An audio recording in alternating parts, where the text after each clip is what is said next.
Hi guys, what's up? My name is Sean Wayne and today nalagat pag-usap. Sunod-sunod yung mga no? Mga issue kay VP Sara. Anyway, so pag-usapan nga natin to. Sunod-sunod ang pag-atake kay VP Sara. Patungkol sa, una, pagpunta niya ng Bicol. Pangalawa, pakikipagkita niya kay Mama Lenny. Ngayon, nandito na tayo sa komento ng Billionaire News Channel. Sabi nila, habang tinatalakay sa plenary ng House of Representatives ang budget ng Office of the Vice President, napag-alaman namang si VP Sara ay pumapasyal sa Calaguas Island sa Camarines Norte nitong weekend. So, clearly weekend. Okay?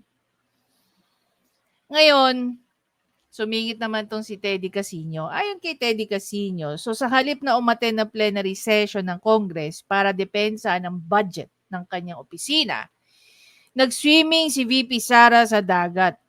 Ang pusit nga naman. Tapos may isa pang tulonges dito, no? Nag-comment. Totoo naman eh, masakit bang umaray ka? Doon po sa mga nanonood, okay? Ng mga previous budget hearing ni VP Sara patungkol sa kanyang 2025 OVP budget.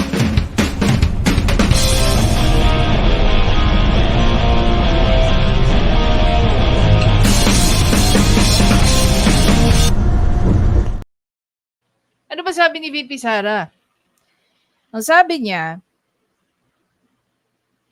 binibigay niya na sa discretion ng House of Representatives yung tungkol sa kanyang 2025 budget. Bakit kailangan niyang paulit-ulit depensahan ang kanyang budget na nung unang-una pa lang, hindi na nila pinag-uusapan yung 2025 budget niya. And they even declare that they're cutting nearly 70% of the proposed budget. From 2 point something billion, binaba siya sa 700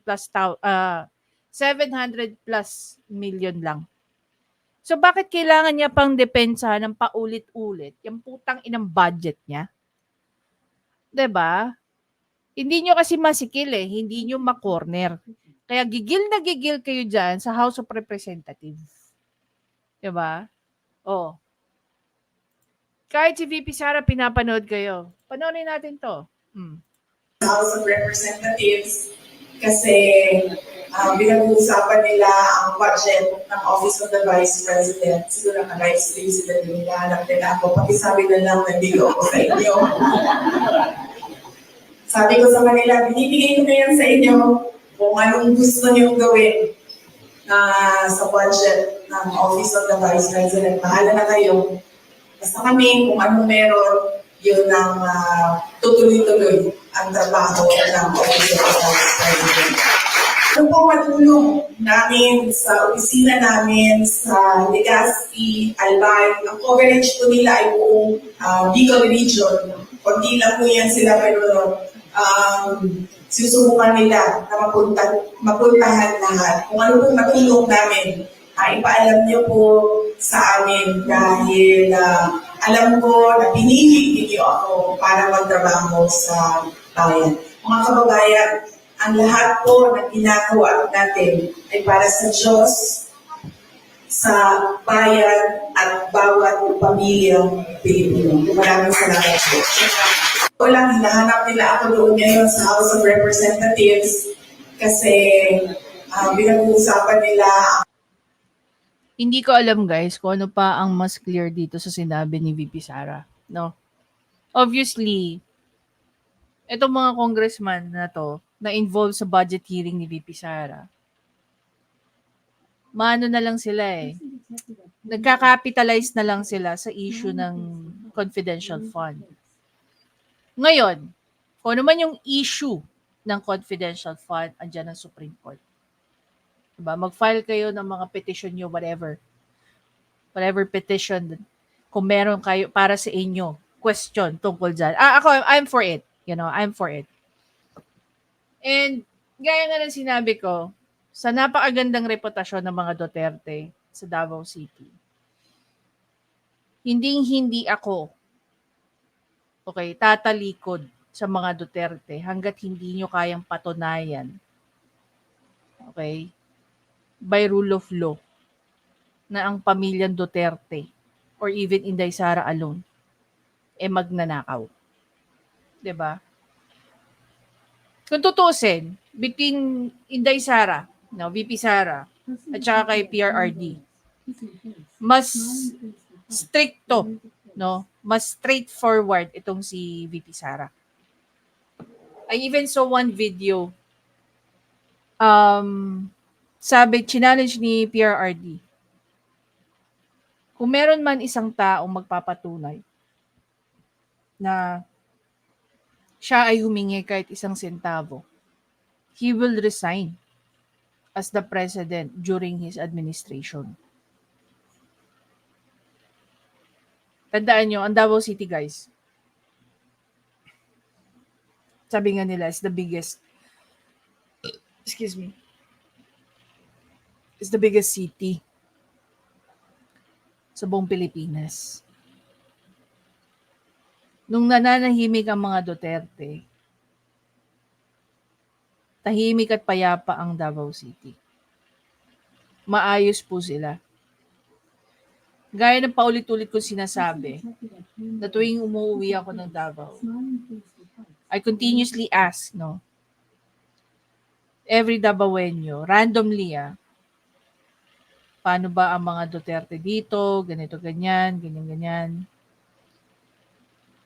And so far, kahit isa po, wala pa po akong nakasalamuha, wala pa po akong natanong na mga Duterte ay mga magnanakaw, mga masasamang politiko.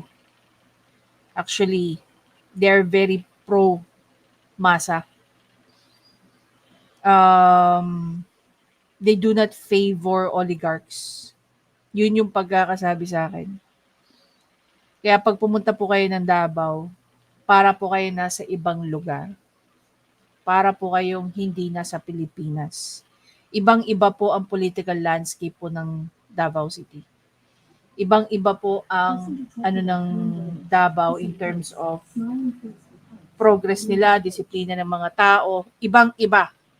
Yung tipong ipagmamalaki mo sa ibang bansa. Yung tipong kung ikaw ay isang investor, gugustuhin mo na mag-invest sa Davao City. Kaya ganyan na lang yung suportang binibigay ko sa mga sa mga Duterte. Dahil sila lang po yung mga politikong wala po akong narinig na kahit anong bahid ng dumi. At walang taong I used to have the same admiration to Jessie Robredo till I found out na may patong-patong na kaso na sinampa sa kanya ng kanyang mga konsehal.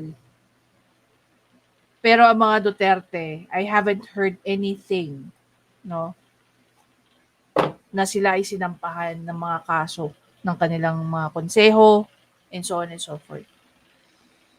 Kaya kahit anong gawin nyo, no, na pabagsakin ng mga Duterte, in a million years mahihirapan kayo. Baka ang mangyari niyan, the more na inaatake nyo si Inday Sara, the more lalabas ang mga baho ng mga politikong tumitira sa kanya. Siguro naman by now nakita nyo na yung mga before and after ng ibang politiko, gaya ni Abante, ni Kimbo, ngayon yung kongresista ng Abra. So diyan pa lang magtanong ka na Tangina mo, mukha kayong squatting before kayo, nung unang-una kayo nag-umpisa. Ngayon, tingnan nyo na yung mga itsura. Tinalo pa si Jinky Pacquiao. Knowing that, yung asawa niyan si Manny Pacquiao, isa sa if not pinakamayaman na atleta, isa sa pinakamayaman na atleta sa buong mundo. Diba? How can you afford those things? At least tayo, kung makita man natin yung yaman ni Jinky Pacquiao, alam natin kung saan nang galing. Alam natin galing sa malinis, alam natin na galing sa legit. Diba? Pero itong mga to, kakaiba. Diba? Hanapin ko nga yung mga before and after ng mga yun. Hanapin natin.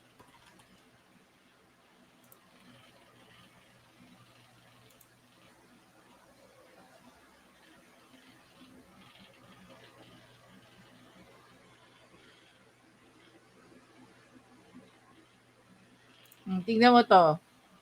Nung hindi pa uso si Romualdo Slice, no Hermes on site. Ito yung sinasabi ko, si Vice Mayor Ching. Vice Mayor pa lang siya dyan, no? Oh.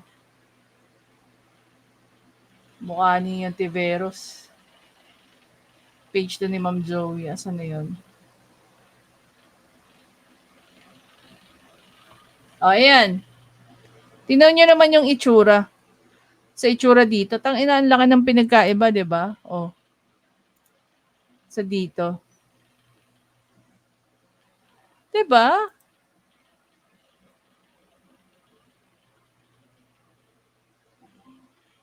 Person detected at phone bearers, kissing face, smiling face with hearts, romantic face.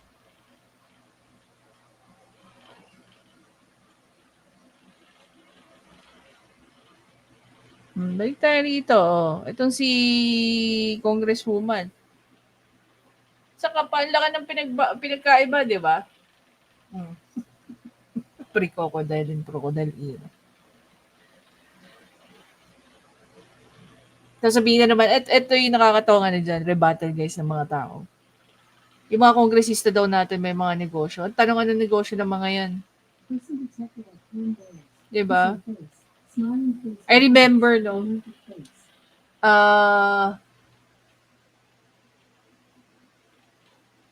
Meron isang Marcos in interview. I think it was Bongbong. Na sinabi niya, he wanted something else. He doesn't really want to be in politics. Pero ang sabi sa kanya ni Apo Lakay, walang pera dun sa gusto niya. Ang pera nasa politics. Kaya tingnan mo yung mga pagmumukha ng mga to.